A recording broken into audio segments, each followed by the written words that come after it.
So that's looking pretty good there. We can see the before and after.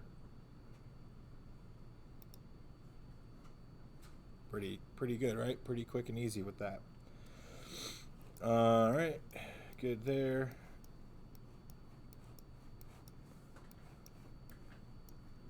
So we got through most of those pretty good. All right, now we would go to, now we're going to go into more of like the special effects things. So for example, I want to add a gradient here that is brighter over the shoulders and almost like I have another light back there.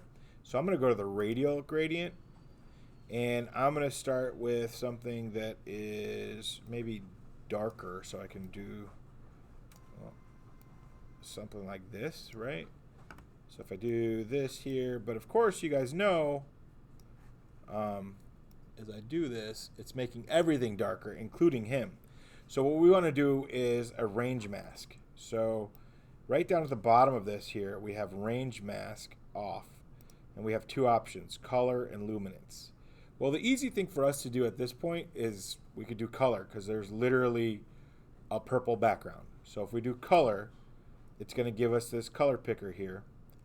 And we can click here and then click on the color. And what you'll see is, eventually, when this gets done here,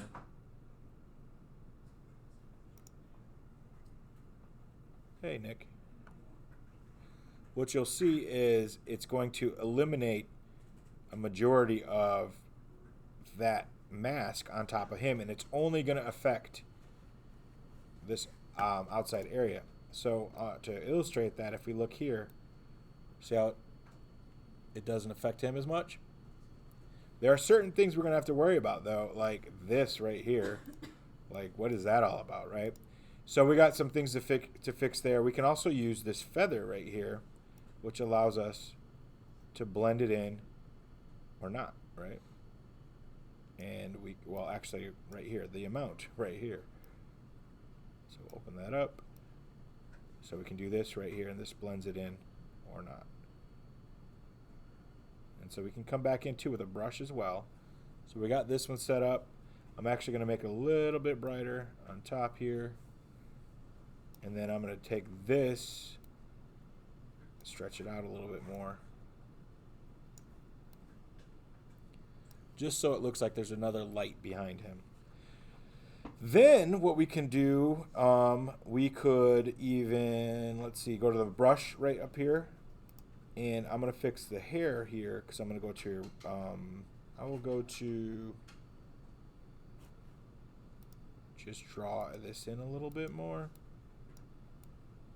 Let's see if I can get it to go.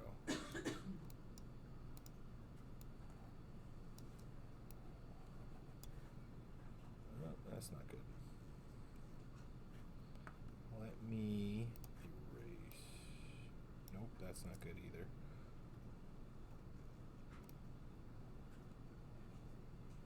Oops.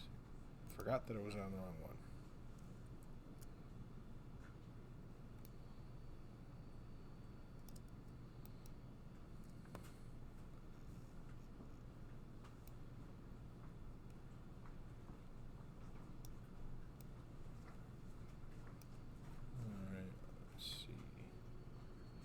Back to edit, keep messing around with this here. Go back to the brush.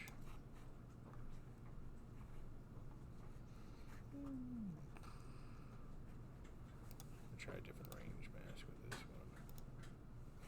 I'm going to get rid of this one because I don't like it. So I'm going to come back, delete it, do another one. Draw it again. Right there. Do the range mask. This time I'm going to do luminance. And luminance is difference of brightness. So I go in here, click on the brightness, show luminance mask. There it goes. And then we have a range. And these are going to be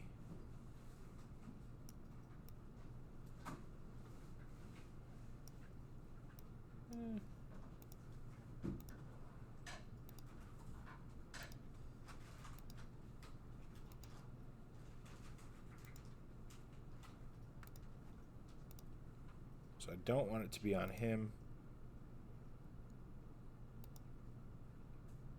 If I do this one right here, it'll only show up on those areas. Let's see if I can explain this. See how it only shows up on here? Oh, that's kind of interesting. So if I go back in here and I do show luminance mask again, it'll help us understand which areas I want to do. So I'm going to do just these areas. Let's see.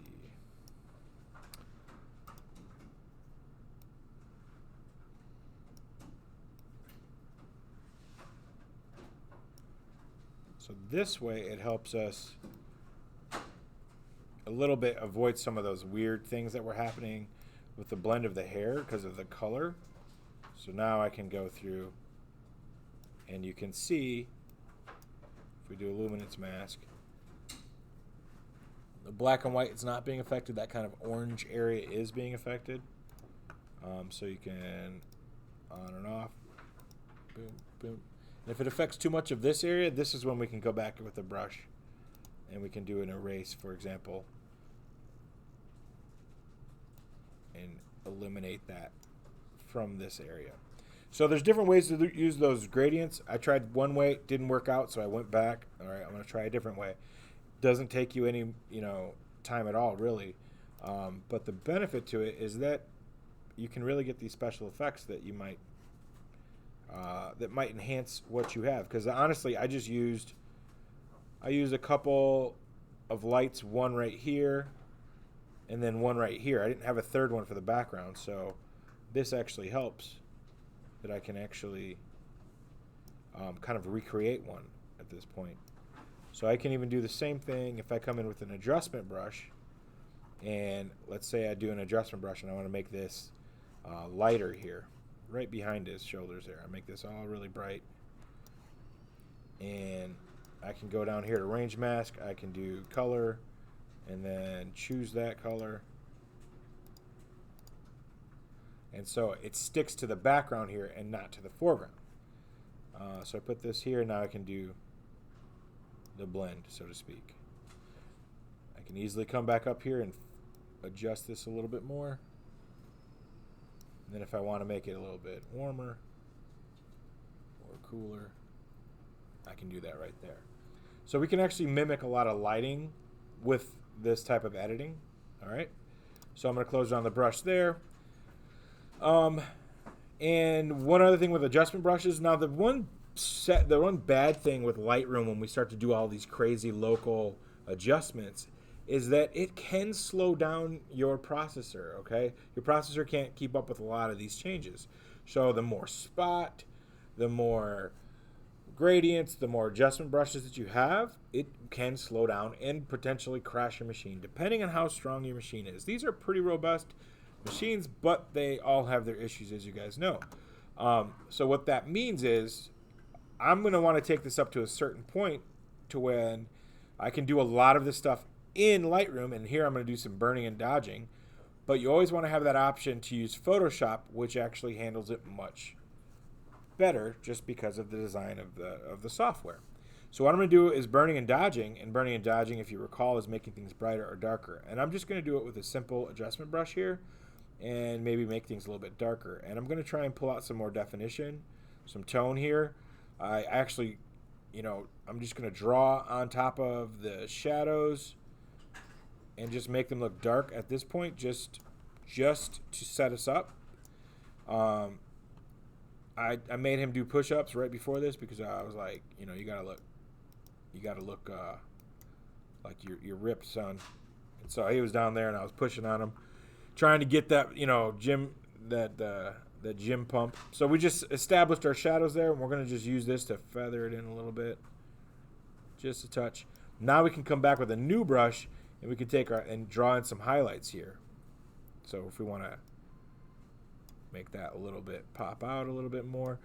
Contrast and depth is created when shadows and highlights are next to each other, okay? So that's how we create the idea of, the texture. So for example, we can even try something as silly as this right here.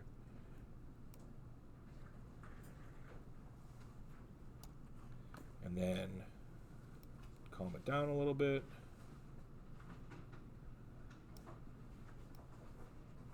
See you, Maggie.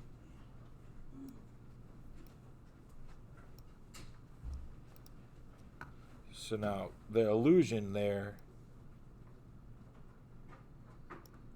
is what we're trying to create, that kind of little bit of contouring and whatnot. We can come back in too with this on this side here, add a little bit of highlights there. I'm going to push this up a little bit more. Then come right back here. One of the things in lighting we like to do is Rembrandt lighting, where we kind of create that triangle, which is actually already here, but we're going to try and isolate it a little bit more. I'm going to do a new brush. It's better to do multiple new brushes, which leads us into other problems, but multiple new brushes will allow us to control individual highlights and individual shadows. So for example here, I can pop this up a little bit more, pop this up a little bit more. I can come in, do another new brush here, and I can draw specifically on the eyes on this side, for example, and open that up a little bit. And I can come in and erase any parts of that don't look good, right? So right here, kind of giving his eye a little bit more of a reflected quality to it, right? There I can do that as well. One thing that we're missing in this particular image is a matching catch light. We got one here, but half of one here. People tend to look more alive if they have reflective eyes.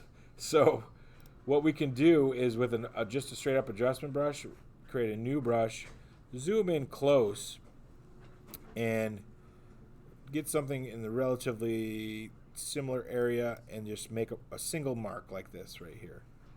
And then push that all the way up and see what we can get out of it. Got highlights, contrast, there we go, increase the whites a little bit. I tend to desaturate these a little bit so they don't get crazy on me. So now when we look at this, let me zoom in here, do a 1-to-1. Now when we look at this, he has two catch lights there. We can even increase this one a little bit. So, catch lights, and we'll talk more about those in lighting if we'll get into that. But they're essentially the reflections of the light source. All right. In human regards, they tend to look good if they look, if they are reflective, because it makes people look alive, right? So let's try this 1-to-1.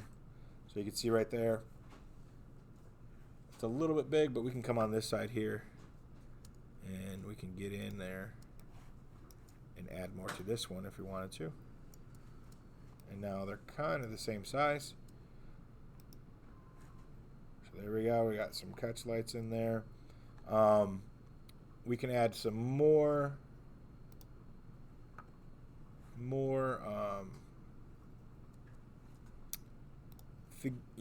contrast in here. Let's try 1, 2, just on the face here. For example, maybe I can bring it down a little bit, bigger brush. Really focus in on the cheekbones and the jaw.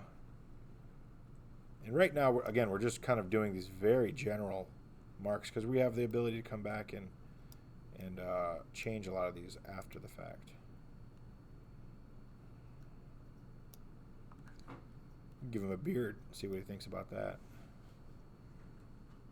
A little 5 o'clock shadow. No, we won't do that.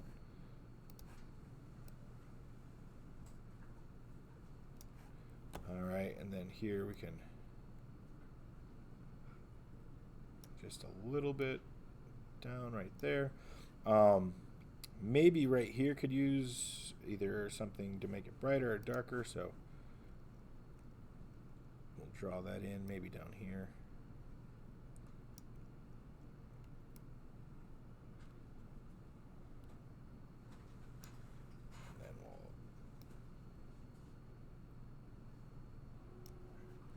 back in and erase a little bit of that.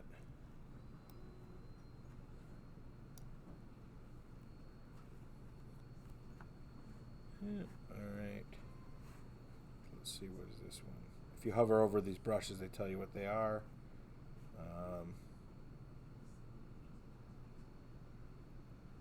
So I'm going to erase a little bit of this one, I think. Right here. Get it right to the edge. Alright, let's see. Zoom out. What else do we got here? Other thing we could do, we can add highlights. So, for example, highlights in the hair here. We can make this a little bit brighter.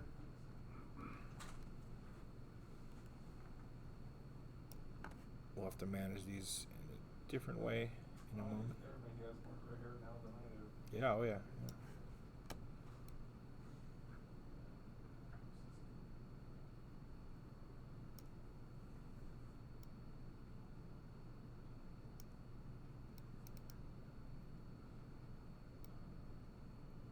So just like that, with just the shadows, I can pick them up and it's going to look like